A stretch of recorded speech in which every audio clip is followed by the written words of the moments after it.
નશાખોરીની સાથે સાથે હત્યા અને મારામારી જેવા ગુનાને ડામવા માટે સુરત પોલીસે ધ્યાન કેન્દ્રિત કર્યું છે। સુરતના લિંબાયત વિસ્તારમાં થયેલી હત્યાના ગુનામાં 5 જેટલા આરોપીઓને ઝડપી પાડી જેલના સળિયા ગણતા કરી દીધા છે।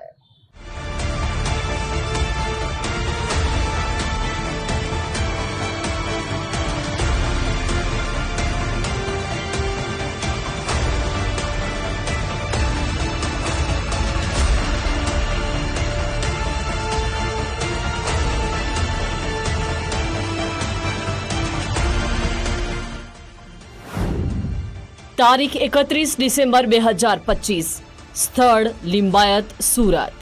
ઘટના યુવાનની હત્યા। દેશ અને દુનિયા વર્ષના અંતિમ દિવસને યાદગાર વિદાય આપવા અને નવા વર્ષને વધાવવા માટે આતુર હતી ત્યારે સુરતના લિંબાયતમાં જૂની અદાવતને લઈને ખેલાયો ખૂની ખેલ। મૃતક જયેશ પટેલ અને તેનો મિત્ર વિશાલ એક દુકાન પર ચા પાણી કરવા ઊભા હતા।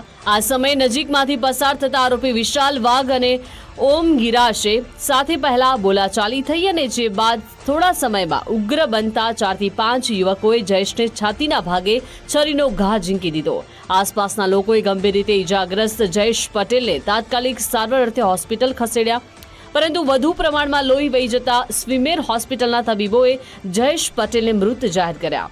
જયેશ પટેલની હત્યાની વાત પ્રસરતા જ આદિવાસી સમુદાયના લોકો મોટી સંખ્યામાં હોસ્પિટલની બહાર એકઠા થઈને સૂત્રોચ્ચાર કરવા લાગ્યા।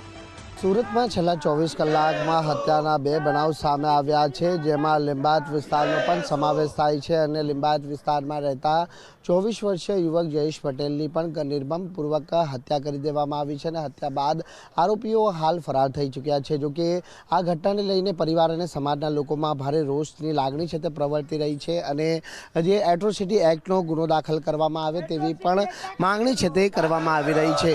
જોકે સમાજના લોકોનું કહેવું છે કે એટ્રોસિટી એક્ટ હેઠળ જો ગુનો દાખલ નહીં કરવામાં આવે તો પરિવાર અને સમાજના લોકો તરફથી જે મૃતદેહ છે તેનો અસ્વીકાર કરવામાં આવશે। એટલે હાલ તમામ લોકો છે તે પાલિકા સંચાલિત સ્વિમેર હોસ્પિટલ ખાતે જ્યાં પીએમની પ્રક્રિયા ચાલી રહી છે તે પીએમ રૂમ બહાર છે તે આ પ્રમાણે સૂત્રોચ્ચાર અને નારેબાજી છે તે કરવામાં આવી રહી છે। સૌપ્રથમ મૃતકના જે ભાઈ છે તેમના જોડે સીધી વાત કરીશું।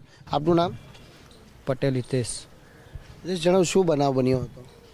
આ બનાવ અચાનક થયું છે। પાછળથી અચાનક હુમલો થયો છે। આ લોકો કમસે કમ 6 જણા હતા અંદાજે। આમાંથી એક જ જણનું નામ યાદ છે, વિશાલ કરીને જ આનો કોઈ દારૂનો અડ્ડો છે। આ વિસ્તારમાં કેટલા વાગે શું બન્યું? આશાપુરીના નામથી ઓળખાય છે।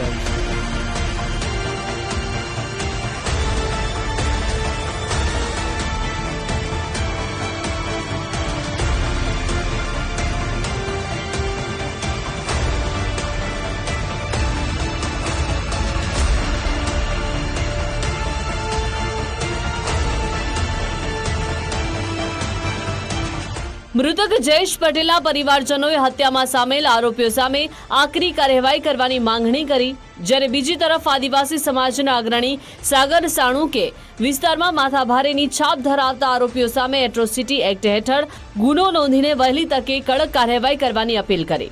સુરત સ્વિમેર હોસ્પિટલના પોસ્ટમોર્ટમ રૂમની બહાર મૃતકના સ્વજનો અને આદિવાસી અગ્રણીઓએ પોલીસ યોગ્ય તપાસ ન કરે તો ઉગ્ર આંદોલન કરવાની પણ ચીમકી ઉચ્ચારી હતી। જેથી ગરીબ જે જયેશ પટેલ છે જે તે આદિવાસી સમુદાય છે આવીએ છે આવા વ્યક્તિનું કોઈ વાક નથી તો પણ અથવા જેથી આના ઉપર હુમલો કરીને એની હત્યા કરવામાં આવી છે।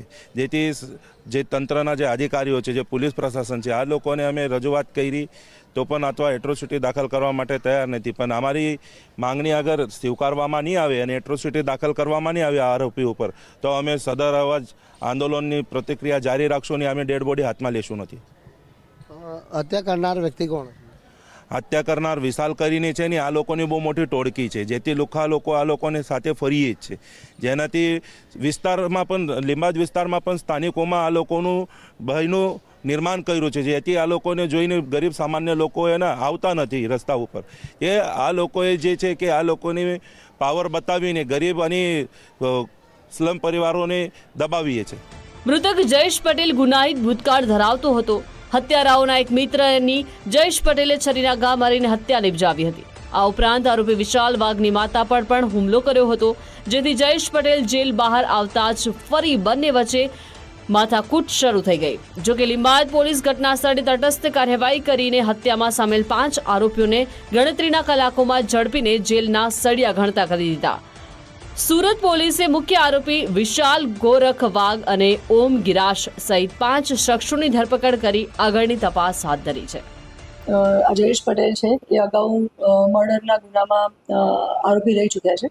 અત્યારે જામીન ઉપર છૂટેલા હતા અને તેને જોતા જે આ વિશાલ ગોરખ અને એના સાથીદાર મિત્રો છે એ લોકોએ અંદર સંવાદ કર્યો કે આ એ જ જયેશ છે કે જેણે આપણા મિત્રનું મર્ડર કરેલું હતું અને મારા મધરને પણ મારેલા હતા.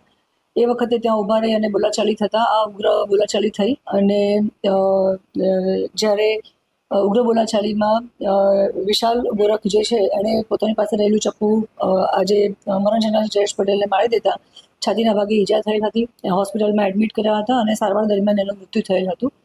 જે સંદર્ભે લિંબાયત પોલીસ સ્ટેશનમાં મર્ડરનો ગુનો દાખલ થયેલું છે અને અમારી 5 આરોપીઓને અમે એરેસ્ટ કરેલા છે.